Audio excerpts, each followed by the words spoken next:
Venkateswara gold తాకట్టులో ఉన్న మీ బంగారాన్ని విడిపించి కొనబడును. మీ ప్రొఫైల్ రీసెంట్ది బాగుంది, ఆ పిక్ నాన్నగారితో. ఆ, అది గుంటూరులో అండి. ఐటీసీ హోటల్ ఉంది కదా గుంటూరులో, ఇప్పుడు కొత్తగా ఐటీసీ హోటల్ ఆపోజిట్లో ఈయన కొబ్బరికాయలు కొడతారండి. ఆయన షాప్ ఉంది, యాజ్ అ బిగ్ కొబ్బరికాయల షాప్ ఉంది అక్కడ. అండ్ నా మీద అభిమానంతో మేము కలిసి ఉండాలని చెప్పి దీంతో హీ పెయింటెడ్ ఇట్, ఆర్ట్ చేసి అది సోషల్ మీడియాలో సర్క్యులేట్ చేశారు. నేను చూసి సరే ఎవరో చేశారు, నాకు వచ్చింది, ఫార్వర్డ్ వచ్చింది, చూసుకుని ఐ ఫెల్ట్ హ్యాపీ. తర్వాత నేను గుంటూరుకి మొన్న వెళ్ళినప్పుడు ఐటీసీలో అందరం వెళ్ళినప్పుడు అప్పుడు వచ్చి లాబీలో కలిసి నేను ఇక్కడే అన్నా మీకోసం చేశానని చెప్పి he handed over me that frame. Okay, కింద ఆఫీస్లో పెట్టుకున్నాను. It was so touching and emotional. So అందుకే నా డీపీగా పెట్టుకున్నాను. అదే అది నడిచేది కూడా బాగుంది, మీరు నాన్నగారి వెనక. అది కూడా బాగుంది. Thank you. అది వెంకట్ అని నా బ్రదర్ లాగా, he's a designer and he did it for me. చిన్నప్పుడే ఒక 9 ఫిల్మ్స్ 7 to 9. ఎన్టీఆర్ గారు కాక మిగతా మొత్తం నాన్నగారి కాంబినేషనే కదండి? అవునండి, అన్ని అంతే కదా. అంతే నాన్నగారిది. ఇప్పుడు చదువు ప్లస్ ఇది ఏమన్నా అబ్బిందా? చదువు అనేది లేదా? ఓన్లీ ఎప్పుడు నాకు కల్చరల్ యాక్టివిటీస్ మీద, స్పోర్ట్స్ మీద ఎక్కువ ఉండేది. అండ్ అకాడమిక్స్ అని పనిష్మెంట్లో అయిపోయేది. Get out of the class room, go Neel down. So ఇవన్నమాట. సో అలా గట్టి పడిపోయా. సో ఫస్ట్ ఫిల్మ్ మీరు తమిళ్ రీమేక్ ఎంచుకున్నారు కదా, స్ట్రైట్ ఫిల్మ్ వచ్చింది ఏమన్నా, లేకపోతే ఫస్ట్ ఫిల్మ్ ఎంచుకోవడం అది 3D అప్పుడు ఉండిందండి. అప్పుడు there were a couple of projects, home production చేద్దాం అనుకుంటున్నారు. తర్వాత కృష్ణారెడ్డి గారు వచ్చారు, he wanted to launch. Okay, అప్పుడు and then some of these things materialize అవ్వలేదు ఫర్ ఐ డోంట్ నో, నాకు సరిగ్గా గుర్తులేదు ఎందుకు అవ్వలేదు కూడా.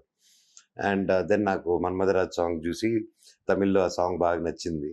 అండ్ సినిమా కూడా చూసి దెన్ బాగుంది కదా సినిమా అనుకునే లోపల ప్రసాద్ గారు, అశోక్ గారు ఆటోమేటిక్గా వాళ్ళే వచ్చి దేవర్లేక ఓకే సినిమా ఉంది చేస్తారా నాన్నగారితో మాతో మాట్లాడి నేను ఇమీడియట్గా దూకి ఎస్ చేస్తారని చెప్పి అలా జరగడం అనమాట. అలా జరిగింది. శ్రీకి 4 రైటర్ పనిచేశారు కానీ వర్కౌట్ అవ్వాల. అవును కదా. అవునండి, ఓన్ ప్రొడక్షన్ 4 రైటర్ పనిచేశారు.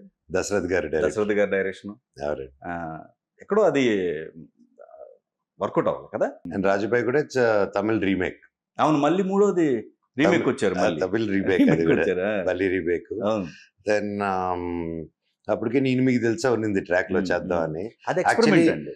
అది మీది మంచి ఎక్స్పెరిమెంట్ కదా. నేను దానికి ముందు వీరుపోట్ల గారితో నేను సినిమా చేసి ఉండాల్సిందే. వీరుపోట్ల గారిది బిందాస్ చేశాను తర్వాత 2008-9 లో 10 లో. అది యాక్చువల్లీ ఇప్పుడు నేను చేసి ఉండాలి ఆయనతో, కాకపోతే లేదు తమిళ్ సినిమా వచ్చింది చిత్రం పేసుదడి ఇది చేద్దాం అనేసి. సో దెన్ అప్పుడు సూర్యకిరణ్ గారిని పెట్టడం, లేదు ఈ సినిమా వర్కౌట్ అవుతుంది వాళ్ళందరూ నమ్మితే సరే ఓకే మీ ఇష్టం అని చెప్పి I did that film. Then వీరు గారిది డిలే అయింది, ఈలో నేను మీకు తెలుసా జరిగింది. ఓకే. కానీ నేను మీకు తెలుసా తర్వాత ఒక ప్రయాణం వరకు అనుకుంటా కొంచెం అటు ఇటు అవుతున్నా మీ ప్రయాణం తర్వాత నుంచి ఇంకా ఆగలేదండి. బిందాస్ ప్రయాణం, బిందాస్ వేదం కావచ్చు, లేకపోతే ఊ కొడతారు ఉలికి పడతారా వరకు, మిస్టర్ నోకియా, పోటుగాడు, మొత్తం అన్ని వరుసగా ఇంకా ఎక్కడ ప్రయాణం ఆగల మీది. ఆ సక్సెస్ కొట్టుకుంటానే వెళ్ళిపోయారు. అన్ని మంచి ప్రాజెక్టులు పడ్డాయి. ఒకటి సంబంధం లేకుండా జుమ్మంది నాదం కూడా రాఘవేంద్ర గారు. అవును. అంటే ఫస్ట్ లో ఏమన్నా అనుకున్నది ఉందండి రాఘవేంద్ర గారితో? అనుకున్నారండి ఫస్ట్ నుంచి అంత సినిమా చేద్దాం అని ఉండింది. ఎప్పుడు నాన్నగారికి ఎప్పుడు అందరికి ఇంట్లో అంత చేద్దాం అని.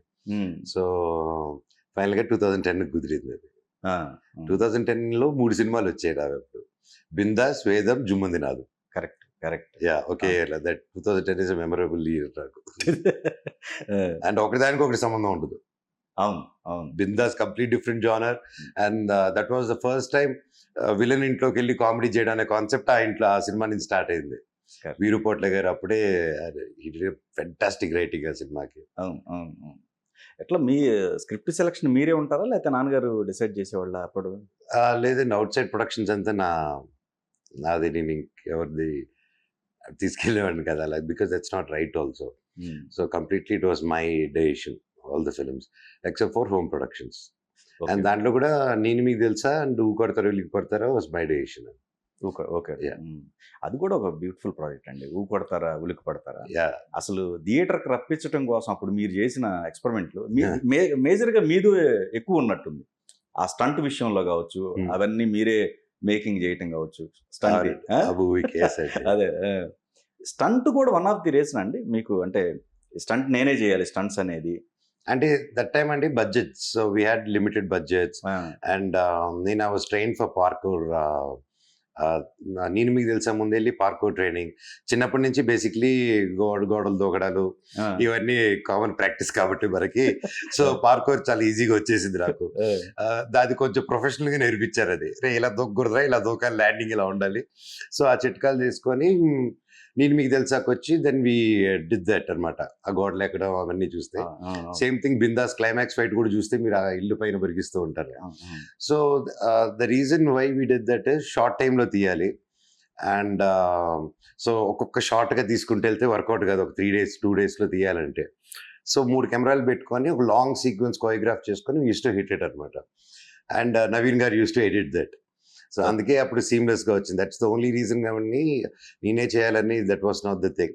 When I had the budgets we obviously Ram Laxman master గారితో చేశాను, Rajubhai he did a fantastic job, Vedam ఆయనే చేశారు. సో ఇట్ డిపెండ్స్ అండి. అప్పుడు ఆ టైంలో it was purely for budget and తక్కువ బడ్జెట్లో మనం అనుకుంది అచీవ్ అవ్వాలని. సో ఎగిరి దూకి అది డూప్స్ లేకుండా రూపులు లేకుండా. కానీ దెబ్బలేమో తగిలే అండి, చిన్న చిన్న ఇవన్నీ తీపి గుర్తులు. ఓ ఇవన్నీ ఉంటాయి. స్వీట్ ఇక్కడైతే మోస్ట్ అన్నిటికంటే దారుణమైన నొప్పి అంటే ఇదండి.